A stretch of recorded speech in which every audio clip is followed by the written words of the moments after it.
Bendiciones, amado de Dios. Qué bueno es compartir contigo y poder de alguna manera enseñar un poco más sobre este tema. Varios me han estado preguntando en estos días sobre el peligroso y tóxico movimiento que dice ser bíblico y fundamental, que son los neocalvinistas o los neoreformados. Quiero decirte que hay dos extremos en los falsos evangelios. Abundan en las redes y las predicaciones de YouTube. Por un lado están las iglesias que cayeron en el falso evangelio de la prosperidad, prometiendo que si crees todo va a pasar y que Dios está a tu favor, que está a tu servicio. Esto es una perversión del evangelio, porque Dios no está a tu servicio. Vino a salvarte para que tú le sirvas a Él.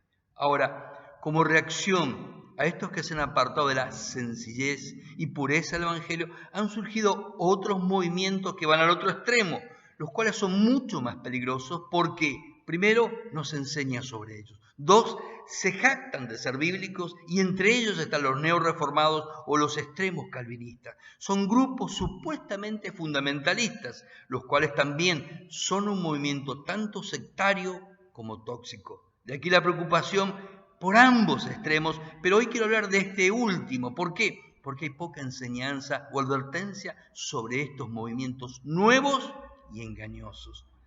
Todo grupo, todo movimiento que se considere dueño de la verdad y que los demás están equivocados y que incentive el exclusivismo, aislándote de otros creyentes por diferencias teológicas, puede ser tóxico y peligroso.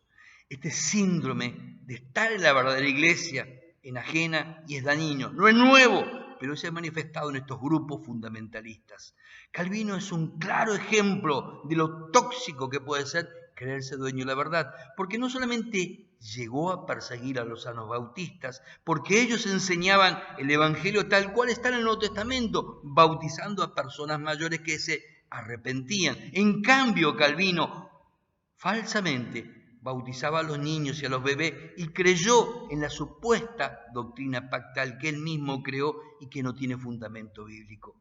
No solo eso, consintió en la cruel muerte de Miguel Servet por no creer en la Trinidad y creyó que podía usarse el Estado para perseguir. A esto lleva el fanatismo de creerse el dueño de la verdad. ¿Por qué me atrevo a afirmar que los neoreformados o neocalvinistas son un movimiento sectario y tóxico? Por tener apariencia de ser bíblico y de sana doctrina, cuando en realidad es todo lo contrario. Y esto los hace peligrosos.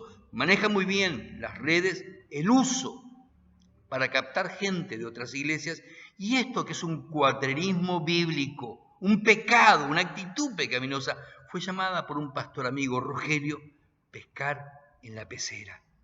No deja de ser un pecado y es dañino. Atenta contra la unidad de la iglesia en la ciudad, en la región. Las iglesias tenemos que estar unidas en Cristo a pesar de las pequeñas diferencias.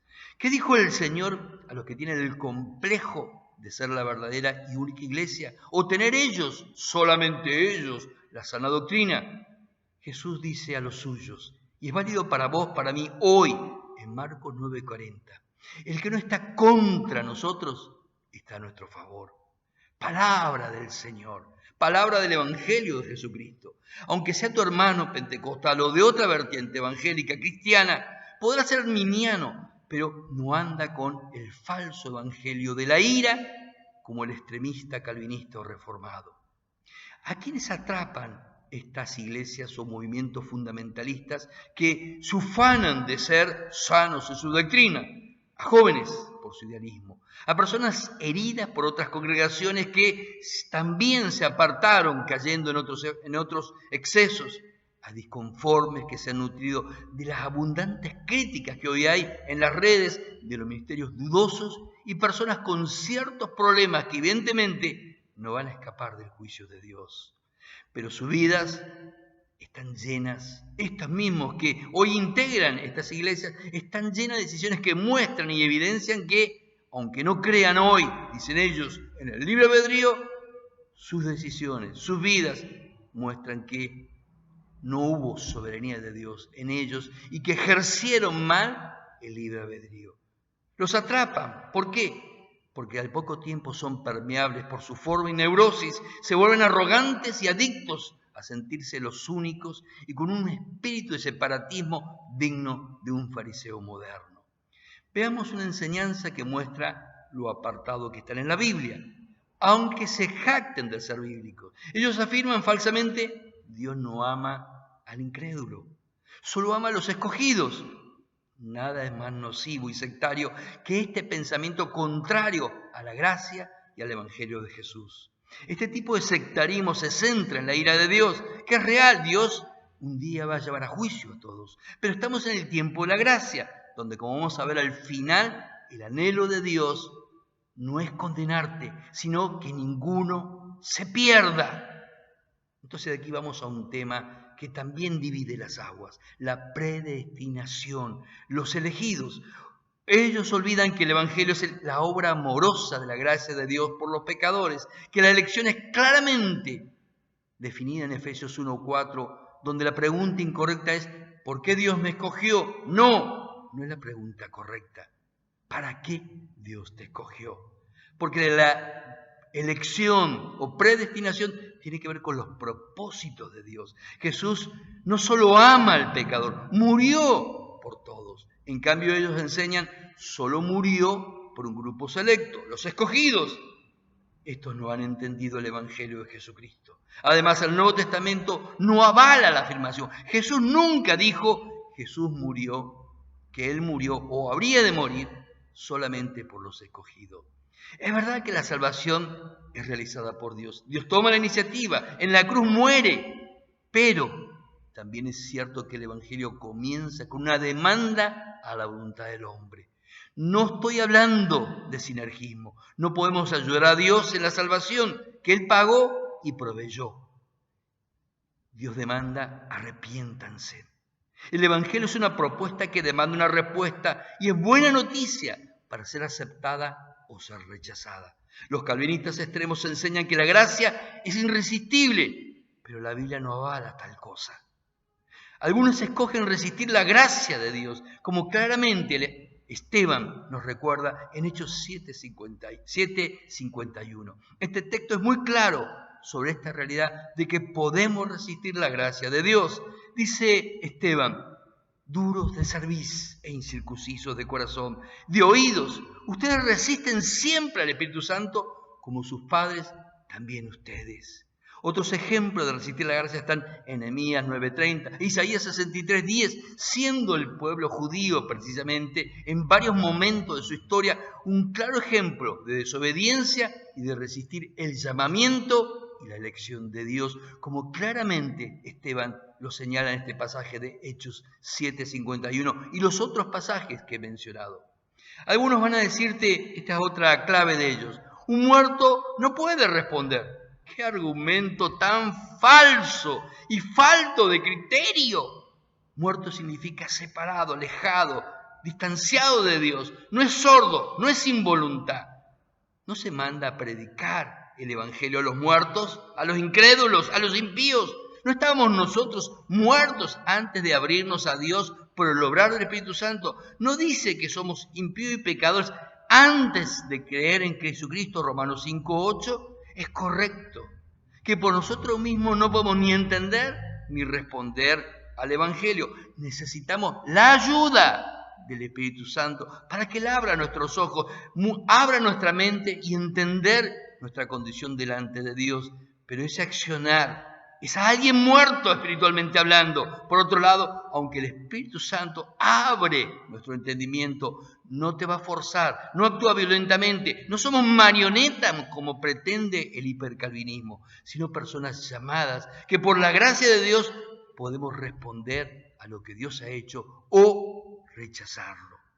Este falso evangelio neocalvinista dice muerto, no dándose cuenta que muerte significa, vuelvo a repetir porque es importante, separado, privado, alejado de Dios, no incapacitado para arrepentirse, que fue lo primero que proclamó Juan el Bautista. Arrepiéntanse a los muertos que venían a escucharle, a oírle, Mateo 3:2. Esto mismo hizo Jesús cuando comenzó su ministerio, en Mateo 4:17. Y Pedro, ante una multitud de muertos, al abrir las puertas del Evangelio, predicó: arrepiéntanse y vuélvanse a Dios. El Evangelio es luz de Dios para los ciegos y los muertos espirituales. Por eso Jesús dice a los muertos en Juan 5:24: el que oye su palabra y cree en el que me envió, Ha pasado de estar muerto a estar vivo y relacionado con Dios. El Evangelio es para los muertos. Dios te ama y ama al pecador. Incluso nos demanda amar a nuestros impíos enemigos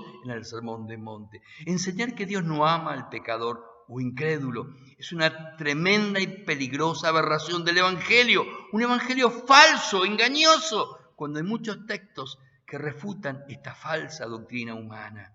Jesús no solo amó a los pecadores, nos amó a vos y a mí en nuestra condición de pecadores. Antes de convertirnos, Romanos 5:8, amó al joven rico, Marcos 10:21, que lo rechazó, se fue, no aceptó la propuesta de Jesús. Sin embargo, Jesús lo amó. Amó al pueblo hebreo que lo rechazó y avergonzó en el desierto y pecó contra él. Isaías 63:9-10. Jesús mismo lloró por sus paisanos que lo iban a rechazar. Juan 1:11. Aunque solo el remanente lo seguiría, el resto se perdería. Sin embargo, lloró por todos. El Evangelio de Jesucristo es incompatible con el pseudo-evangelio que genera un sentido de exclusividad, que arrastra un sectarismo fanático y juzgador, algo propio del calvinismo mal entendido. Muchos predicadores se reconocen o identifican como calvinistas. Yo no, porque no es la voluntad de Dios ni la enseñanza de Jesús. Identifícate con Cristo. El Evangelio de Dios no se ajusta a ninguno de los extremos. Si uno comprende el verdadero Evangelio que se centra en la gracia que no merecemos, pero todos deben saber que pueden volverse a Dios y responder a ese amor de Dios plasmado en la cruz. Dios no desea que nadie se pierda. ¿Qué dice la palabra de Dios? Voy a compartir 2 versículos más para ir terminando. Segunda de Pedro 3:9 dice que, al contrario, dice la segunda parte de este versículo de la segunda carta de Pedro. Dios es paciente por amor a ustedes. No quiere que nadie sea destruido. Quiere que todos se arrepientan. Pablo va a decir algo similar en Romanos 2:4. Pero un texto radicalmente opuesto al pensamiento neo-reformado de estos pseudo-fundamentalistas está en 1 Timoteo 2:4, que dice: ¿quién quiere? Dios, que todos se salven y lleguen a conocer la verdad. En la Nueva Traducción Viviente dice así. La versión textual dice: el cual, obviamente está hablando de Dios, desea que todos los hombres, todos sean salvos y lleguen al pleno conocimiento de la verdad. Espero haberte hecho pensar. Y te recomiendo que si estás en un grupo sectario o tóxico, salgas de allí antes que tu mente sea envenenada y tu corazón, en lugar de tener amor, tenga juicio e ira. Dios quiere que seas como Jesús, no un juzgador religioso, ni aislado de otros hermanos cristianos, aunque sean diferentes, porque Dios nos hizo diferentes, porque en su gracia trabaja de maneras distintas. Dios te bendiga y te guarde de todos estos movimientos.